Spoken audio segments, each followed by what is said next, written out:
जैसा आपको पता है कि पूरे हरियाणा में आम आदमी पार्टी की बदलाव यात्रा चल रही है और आज बदलाव यात्रा का 8वां दिन है। कल हमने उचाना के अंदर, जिसको हाई प्रोफाइल कॉन्स्टिट्यूएंसी कहते हैं, डिप्टी सीएम यहां से आते हैं। उचाना के अंदर कल हमने पदयात्रा निकाली तो उचाना में लोगों में जबरदस्त उत्साह था। हमारे देश को आजाद हुए 76 साल हो गए, लेकिन कई चीजों में हमको अभी आजादी नहीं मिली।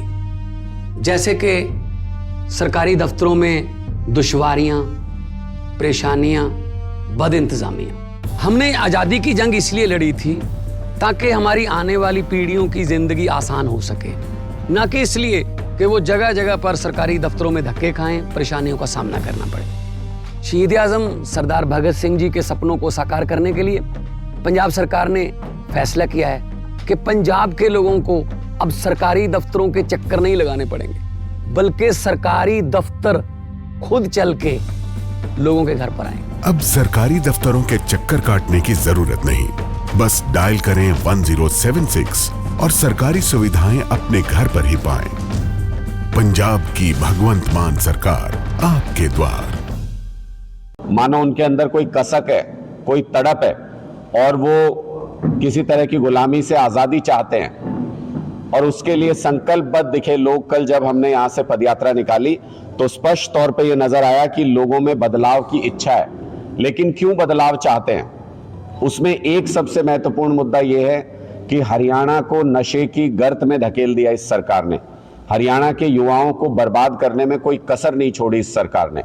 हरियाणा में एनसीआरबी के जो ताजा आंकड़े आए हैं, पहले पंजाब को लेके चिंता हुआ करती थी नशे को लेकर के, लेकिन जैसे जैसे हम वहां शिकंजा कसते जा रहे हैं नशे के तस्करों पर, नशे के कारोबार पर, युवाओं को नशे से बाहर निकालने की योजना बना रहे हैं वहां पर, वैसे वैसे वो सारा जो बिजनेस है नशे का वो हरियाणा की तरफ डाइवर्ट हो रहा है। एनसीआरबी के डेटा बताते हैं कि 500 से ज्यादा मौतें नकली शराब की वजह से हरियाणा के अंदर हुई हैं, जबकि हरियाणा सरकार ये आंकड़े छुपाती है और कहती है कि 16 से 23 के बीच में सिर्फ 39 मौतें हुई हैं। जबकि यमुनानगर में अकेले अभी पिछले दिनों एक ही घटना में 25 लोगों की मौत हो गई थी। उससे पहले पानीपत में, सोनीपत में जहरीली शराब से मौतें हुई। कुल मिलाकर एनसीआरबी के आंकड़े कहते हैं कि 500 मौत हुई है। एनसीआरबी का एक और डाटा है जो बहुत चौंकाने वाला है, जो ये कहता है कि नशे की वजह से सुसाइड करने वाले लोगों की संख्या हरियाणा में देश में सबसे ज्यादा है। देश में अव्वल नंबर पे हरियाणा आता है। नशे की वजह से युवा लगातार सुसाइड कर रहे हैं। हर 1 लाख लोगों पर 12.6 सुसाइड हो रहे हैं, यानी 12 से 13 लोग 1 लाख लोगों में से सुसाइड कर रहे हैं। इसका सबसे बड़ा कारण नशा बताया गया है। और नशे की तरफ युवा तेजी से क्यों बढ़ रहा है? क्योंकि हरियाणा में रोजगार नहीं है। 25 लाख युवा बेरोजगार हैं हरियाणा के अंदर। नशा तस्करों को सरकारी संरक्षण है।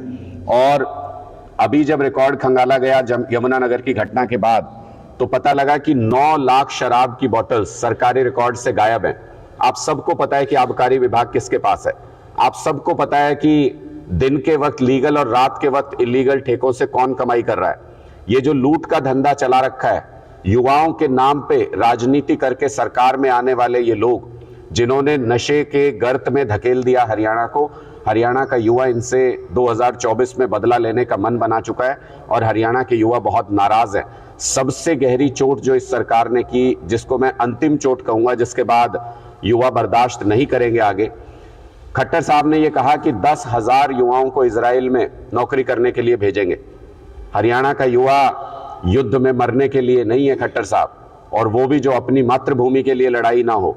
विदेश में जहां युद्ध चल रहा है, जहां पूरी दुनिया के लोग नौकरी छोड़ के जा रहे हैं, वहां खट्टर साहब हरियाणा के युवाओं को धकेलना चाहते हैं उस युद्ध के अंदर।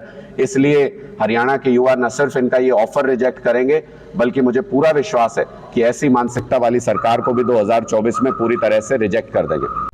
हमसे जुड़े रहने के लिए हमारे YouTube चैनल को सब्सक्राइब करें और नई वीडियो की नोटिफिकेशन के लिए बेल आइकॉन को दबाएं। अगर आप ये वीडियो Facebook पर देख रहे हैं तो लाइक जरूर करें और ज्यादा से ज्यादा शेयर करें। धन्यवाद।